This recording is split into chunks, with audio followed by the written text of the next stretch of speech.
Hello বন্ধুরা, আজকের weather দেখো, কত জোরে বৃষ্টি আসবে দেখো। আর আমি এইমাত্র আসলাম ভিডিও বানাতে।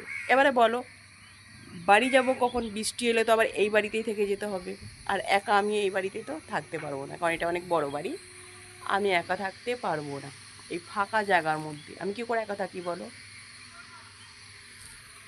তো ভিডিও না বানিয়ে আমাকে পালিয়ে যেতে হবে। বৃষ্টি এলে তো প্রায় 2-3 ঘন্টা মনে হয় ছাড়বে না। দেখো, একবার দেখে নাও ওয়েদারটা, দেখেছো? সূর্য মামাটাকে তো দেখাই যায় না, কুইরি বাবা। ওই দেখো, দেখেছো?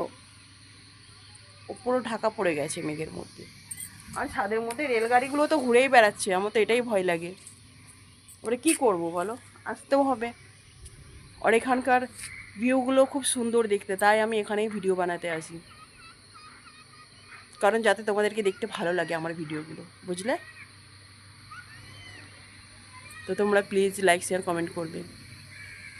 দেখো, আমার পরিবারের, আমার আত্মীয়রা, আমার পরিচিতরা অনেকজন কিন্তু আমার ভিডিওগুলো দেখে, কেউ লাইক শেয়ার কমেন্ট করে না। তোমাদের হাতে কি ব্যথা হয় না? তোমাদের একটা লাইক শেয়ারে আমি একদম ভাইরাল হয়ে যাব? এত কঞ্জুস মাইরি দেখিনি। আমার পাড়ার লোকজনরাও দেখে আমার ভিডিও, কিন্তু পাড়ার লোকজনরাও একটাও কমেন্ট লাইক শেয়ার কিছু করে না। আর আমার একটা দিদির ছেলে আছে, মিঠু, ও তো 1 নম্বরের কঞ্জুস। খাস চাল তো খাওয়ালোই না, আবার ভিডিওটা দেখবে তো লাইক শেয়ার কমেন্টও করবে না। তোর খুব কষ্ট লাগে না রে? তোরগুলো আমি সব লাইক দিই, কমেন্ট করি।